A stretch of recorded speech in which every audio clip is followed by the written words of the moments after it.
I'm going to be pulling a Jesus and turning water into wine. No, I'm kidding. I'm going to be pulling a now blue and turning, hold up, red grape juice into wine. All we need is one thing. Yeast. I'm going to have my own little yeast babies for the next couple, maybe month or two. I don't know. But these yeast will feed on the grape juice and we'll get wine. Put that aside. I'm also going to need a bottle of Bar American cream soda. This is just where the yeast is going to live. And balloons, because we're throwing a party. You know, I'm kidding. It's going to be at the top of the bottle because yeast produces carbon dioxide. And yeah, we don't really need the carbon dioxide, but we also don't want to leave the bottle open for nasty microbes to get in. So we need a balloon to seal it. But we're going to put a hole in it to let the carbon dioxide out. Okay, we're also going to need hot soapy water, so give me a second.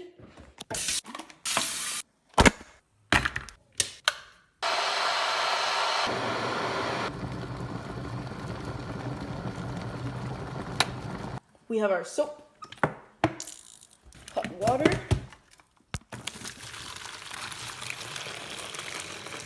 mix.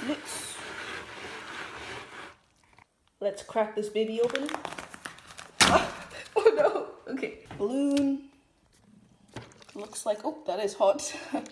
Looks like our balloon's doing pretty good. It looks pretty clean to me. I'll add some more soap actually.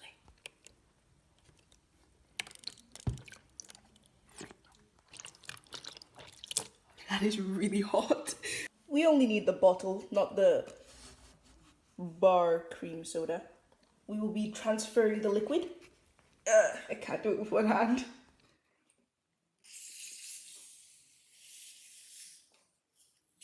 That was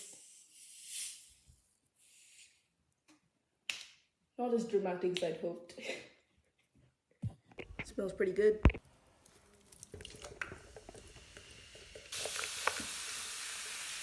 I hope they're not open. Yeah, they're not. This is really hard to do with one hand. Hold on.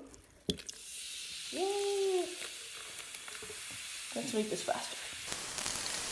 For maximum visibility, we're gonna take off the packaging on our beautiful bottle.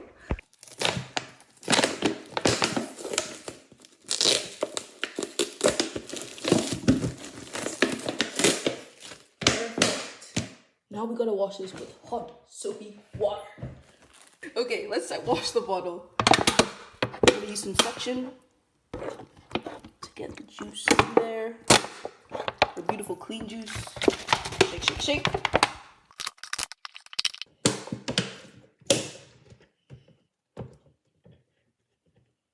Oh, jeez. Okay, making a bit of a mess. It's totally fine. As long as this is clean. Oh gosh. Yeah, I'm making a lot of a mess.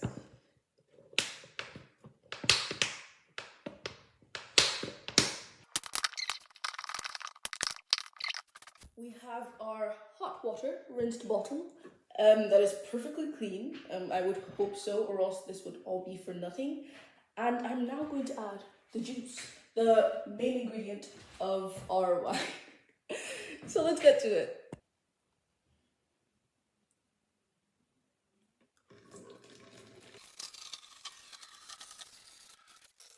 That looks delectable. Now let's just put our lid on top. Oh, we still haven't added the yeast, did we? Yeesh, this is worrying me. I feel like I spilled a bit of our juice. Don't want microbes to get in. Okay, let's chill. Now, our yeast. Apparently we only need a little bit, so I'm just gonna yeah. All right. Guys, I'm low-key scared. I don't want this to mold. I hope it goes well. Ah. Okay. I'll just add a bit. Don't need to measure. Ugh. Seems like I'm gonna need a scissors. Yeah.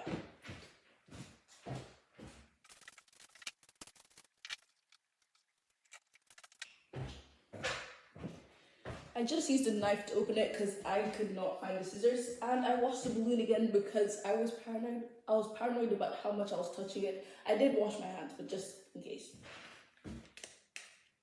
Okay. Oh, that. I'm gonna have to clean the table after this.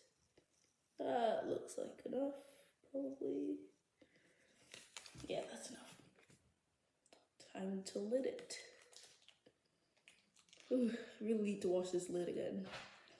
Hold on, I'm gonna get antibacterial wipes. I'm gonna put this on for now.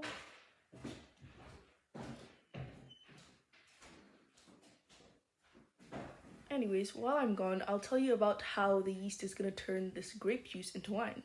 Grape juice actually has sugars in it, and when yeast is not exposed to oxygen, it is going to carry out fermentation and basically break down the sugars into carbon dioxide and ethanol. And ethanol is what makes up wine. I'm not sure when I'm coming back, so yeast is actually a fungus that used to grow on grapes. It still does, but I'll say they wash them pretty well now. It grows on grapes, and when the grapes turn to mush, when they fall down or rot or whatever, yeast will turn that into wine by fermenting them. Oh, I'm back. I know how fickle working with microbes can be because I did my biology experiment on it for advanced higher biology. Oh gosh, I shouldn't be breathing into this. I am not breathing into it. I was barely breathing. Trust. I am a scientist. I do need to explain why it would be bad for me to breathe into it. It's because it could introduce new microbes into the environment, and I don't want to be growing mold along with the yeast. Okay, we're good. We're good. I'm just gonna clean up. And also, I really want to remove this blue thing. So there's some yeast stuck in it. Oh gosh, did I break that? Tiny hole. In the olden days, instead of introducing yeast into the grape juice, what they would do is actually mash the grapes with their feet in a container. And since there was already yeast growing on the grapes, eventually that mushed grape juice would turn into wine. Then they didn't have distilling back then. So I think they would have just strained it and drank the wine. Not very hygienic, but it worked. And it probably would have created vinegar as well, because other molds or fungi would have also grown on the grapes. That's why I just use pure grape juice and yeast to keep it controlled. And I'm using baker's yeast, which is Saccharomyces cerevisiae. I could have used wine yeast, but baker's yeast isn't that bad. It is gonna be so hard editing this because I'm just leaving the phone here. Okay. Perfect. Okay, now I need to add a deliberate hole, not like the hole I didn't want. I'm just gonna swirl this a bit because the yeast is sticking to the sides. That is not where the juice is. I'll just swirl it every now and then. Looks like it's going pretty well right now. And I'm gonna have some nice delectable wine by the end of this. My hands are soapy. I'm gonna rinse them. And clean this place up a bit. Gosh, there is yeast everywhere. I don't actually like alcohol. I just like the idea of having little yeast, I don't know, colony. We're gonna give it another good mix.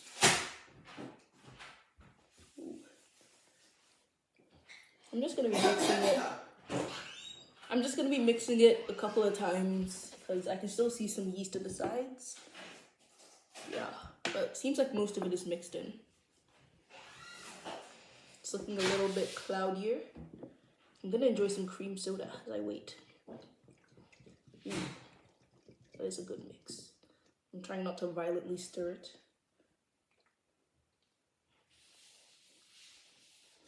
Because yeast is alive, and I don't think it would appreciate that very much. Once the balloon inflates a bit, I'll put a hole at the top. It looks pretty good now. It's beautiful. My own little creations. They're producing their CO2 and they're frothing. I don't know if you can see. I don't want to disturb them too much. but I am going to be poking a hole in the balloon. Can you see it? Yeah. Let me get a needle. I'm back with the needle. Okay. Come on, pop already. Okay, I'm gonna pinch it a bit. Future doctor here. Okay. Come on. Okay, this is a bit harder than I expected. I'll figure out a way. Pop already. Come on. Come on. Why is this balloon so strong? Okay, I can do this. This is like the least hard part, isn't it? Okay. What is going on? Okay. Popping the balloon with a needle was a bit harder than I anticipated, but I'm just gonna explain to you why I wanted to do this project in the first place. I actually wanted to start because I watched some of Nile Blue's content and I was already wanting to make wine anyway out of grape juice after doing it in class one time. And I'm in summer holiday, so what is a better time to do this? But yeah, the only reason I made the video is because of Nile Blue, but I was gonna make wine anyway. You know what? I'm gonna put 2 holes. I'm just gonna put it straight through like that. There it is. At least now.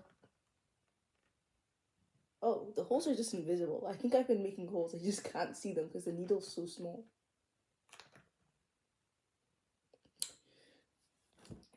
I don't think CO2 will be able to escape that. I'm gonna put a hole right there. But I also really wanted it to be nice, like at the top. But you know what? I'll try my best. This should not be this hard.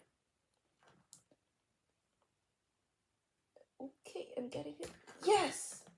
That's a pretty decent hole. Let's make it. Oh, I can smell the CO2. Oh my gosh. Okay, so it's able to get out. That's good. It's gonna deflate itself. I'm not gonna make it much bigger than that.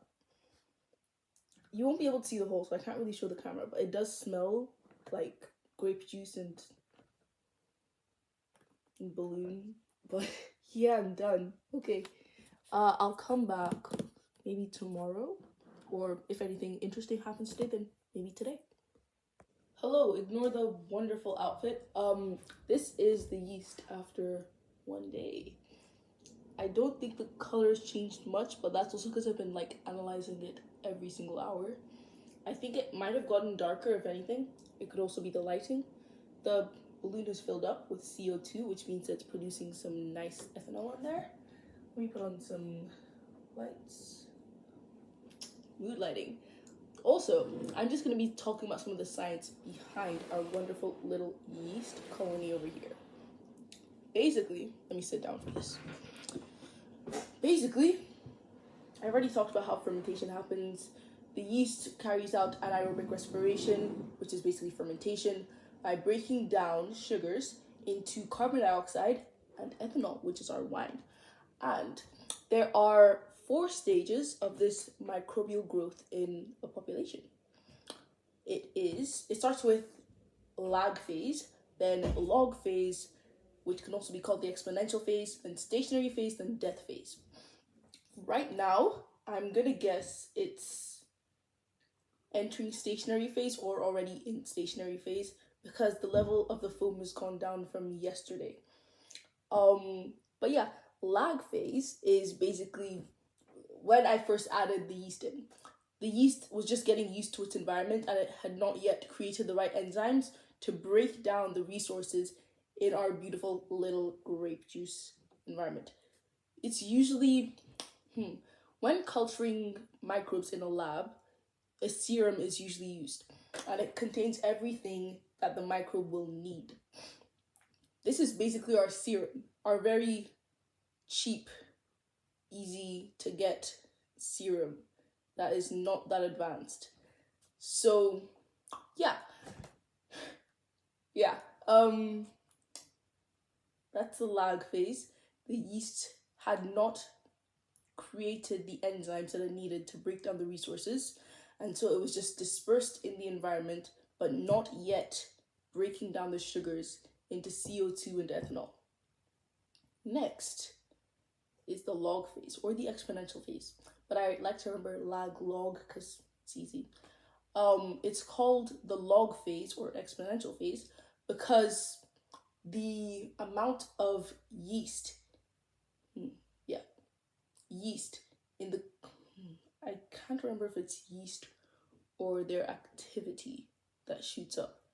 I think it's the number of yeast. Yeah, the number of yeast in the colony shoots up because all of the yeast have now started breaking down these resources, and they basically have an unlimited source. Well, not unlimited, but to each individual yeast, they're surrounded by boundless amounts of sugar. They're basically in a haven full of everything that they need to carry out mitosis. It's kind of different in yeast cells though. They kind of do this thing called budding. They can also carry out sexual reproduction, but that's only in stressful situations. And this is definitely not a stressful situation for them because they are surrounded with resources. But yeah, back to the topic. Yeah, so they're just shooting up. There's a bunch more yeast. They're all carrying out mitosis, budding, whatever. And that's because they have such a great amount of resources. They're able to create a bunch of energy. And it's basically the perfect time to carry out mitosis. Mitosis is just when they create a clone of themselves. So yeah, that's the log phase. And then there's the stationary phase, which I think it's in right now because the froth has gone down.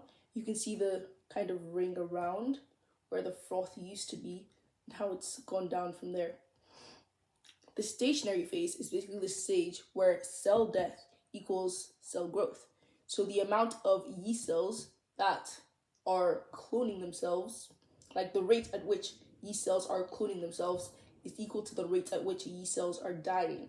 Now, I'm sure you're like, why are these yeast cells dying? Good question.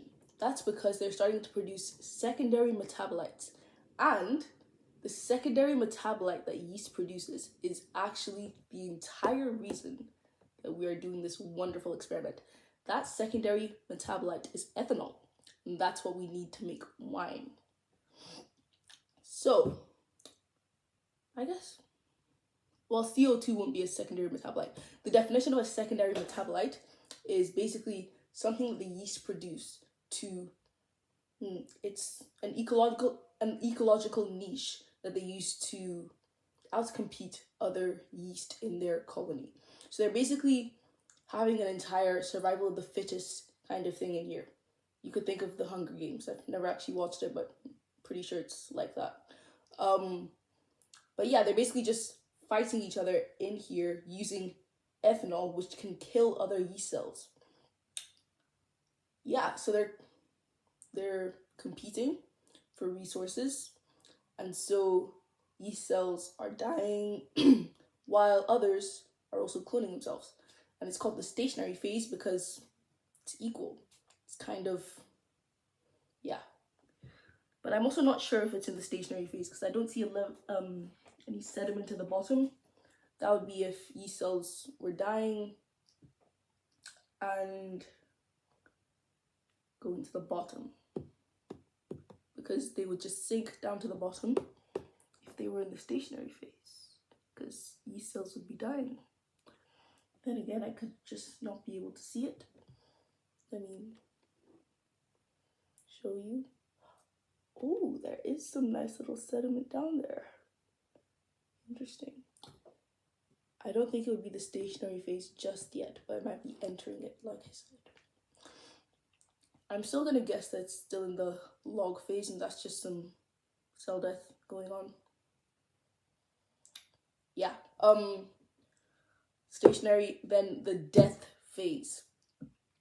It's definitely not near the death phase yet. It's just the day after. The day after I started everything, so that was just yesterday. The death phase is when dun dun dun,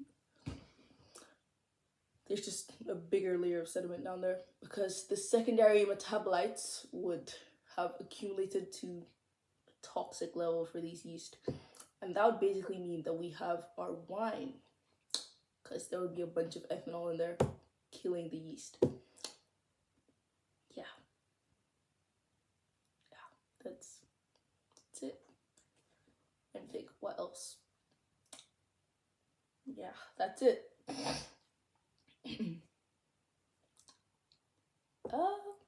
7 minutes of talking. Yeah, biology is awesome, guys. I am a little bit sick, if you could hear it from my voice. I'll come back another day, probably either when I think it's in the stationary phase or the death phase, or if there's another little tidbit of information I want to give you. It's not that much CO2. Then again, there is a hole at the top. Don't want to introduce more air into it. Okay, bye. I nearly forgot to say, I made bread. It's pretty good bread. It's just so cool that there's so many uses for yeast. I used to eat bread and wine back in those days. 2 things that can only be made possible with yeast. I'm not going to explain what it does in bread. I'm sure you can guess that it makes CO2. I guess the main reason that we put yeast in bread is different from the reason that we put yeast in grape juice. Because in grape juice, we're trying to get the ethanol. In bread, we're trying to get the CO2. And we need the CO2 in bread to make it rise. I'm going to stop there because we are focusing on the wine. I'm not going to go into a whole rant. But yeah. Okay, it's been like 2 to 3 weeks and I'm not going to move the wine bottle.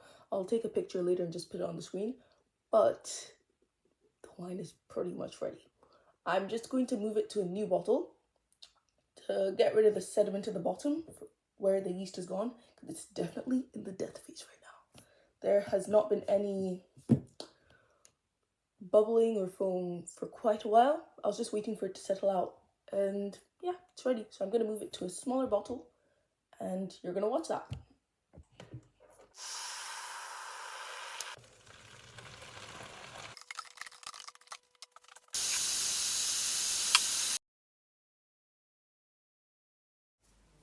I basically go on to describe the process of racking, which is when you transport wine from one bottle or vessel to another.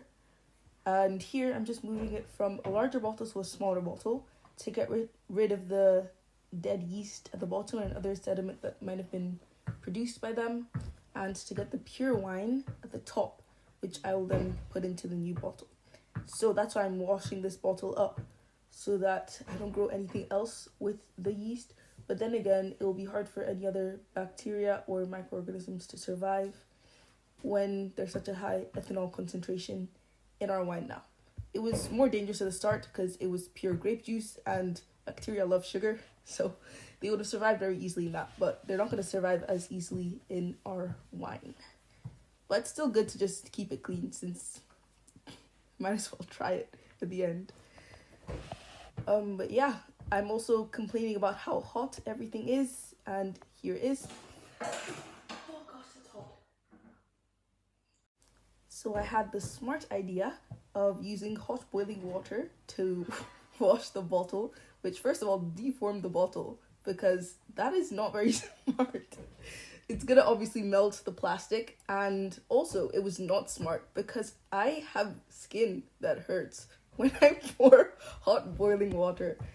So yeah, overall it wasn't the smartest decision.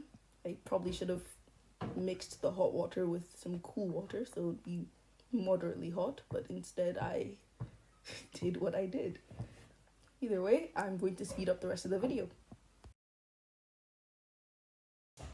Yeah, I'll probably leave it in this bottle for a week or so. The bottle is super melted now though, so that's kind of worrying me. There won't be as much space. But, damn it. Okay, let's see if there's any other containers.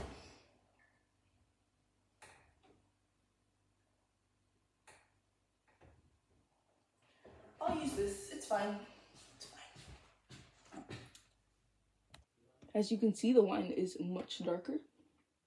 Let's transfer it from there into here.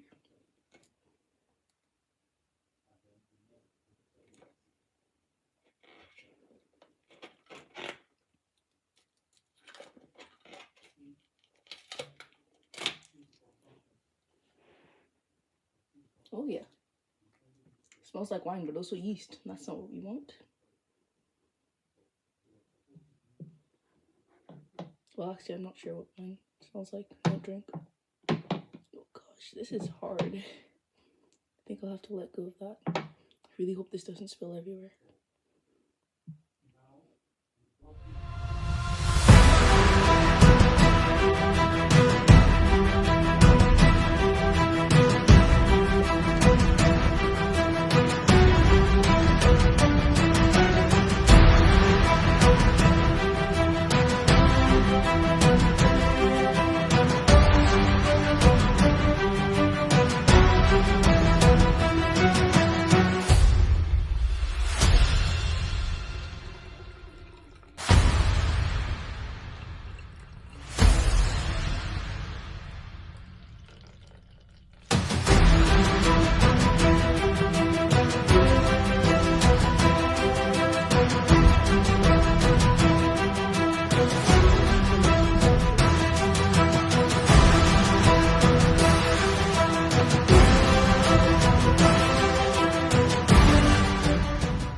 Now we'll put a new balloon on top just in case there's still some fermentation going on.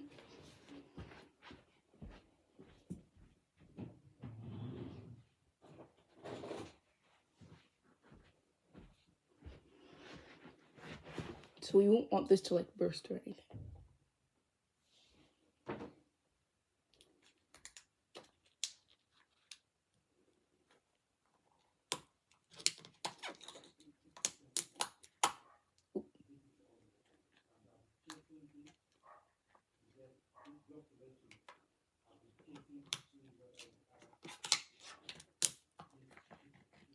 I didn't clean the balloon, but to be honest, there should be a high enough alcohol content in here for it to kill any bacteria.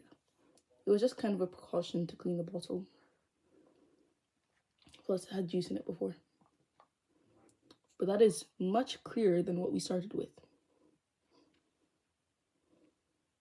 So we're going to wait to see if there's any yeast sediment at the bottom after a couple of days, possibly a week, and then we're done. Drink up. I'm not tasting that. But that's just gonna be yeast mixed with wine. So it won't taste very good anyway.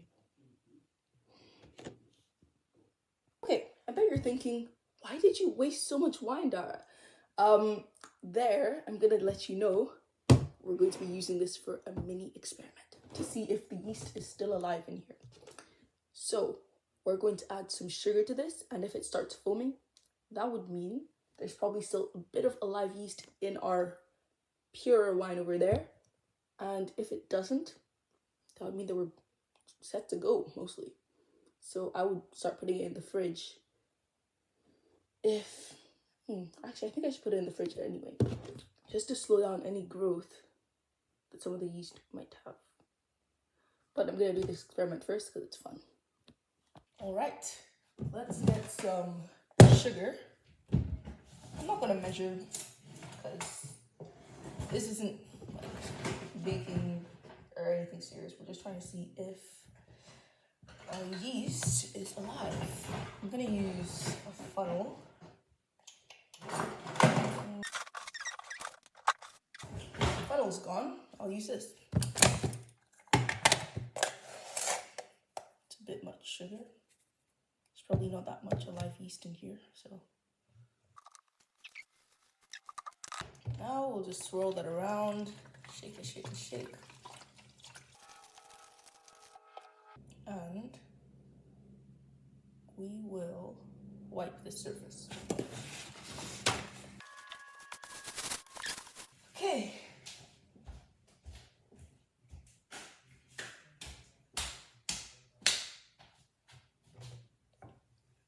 not any bubbling yet. Now that there's sugar in here, I am going to cover it just so that no other molds try to get in. But it's also not that serious, so we'll just use tissue. Now we'll put this back in my room and we'll put this in the fridge. Now, we'll get back to this either when it starts bubbling or tomorrow. If there's no activity by tomorrow or the day after that, I'm gonna pour it out because that means our wine is pretty much done, and that would be amazing. Hello, update on update on the little experiment we had going on. There has been a little bit of bubbling. It's barely any since yesterday. Yeah. And it hasn't even been enough to inflate the balloon. There's some air, but it's really not much. And I did some research, and dead yeast usually clumps with live yeast at the bottom. So I would expect there's more live yeast in this cloudy liquid over here than in the actual wine that we have in the fridge. So if the part of the wine with the highest percentage of live yeast is only bubbling this much, I'm not that worried about the one in the fridge. Yeah. So I guess I can get rid of this. I'm kind of emotionally attached to it now. I'm kidding. I'm gonna throw it away. But it is quite nice. I had my own little yeast colony for 2-3 weeks. Okay. I'll update you when I'm trying the wine in a recipe or sipping it like a mafia boss, like my friend said I should, which sounds really fun. Okay, yeah, bye. Hold on, it is kind of inflated. It can stand up on its own, but it's also really not that much. I guess after a full day, that is decent.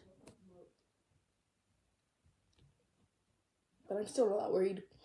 Like, the wine in our fridge would have a high ethanol content, which would be killing off the yeast anyway, any that remains in there. It also has a lower percentage than the one over here, and it's gonna be cold in the fridge. So if you've seen, I don't know, maybe I'll put a graph up on the screen of a microbial population, bro.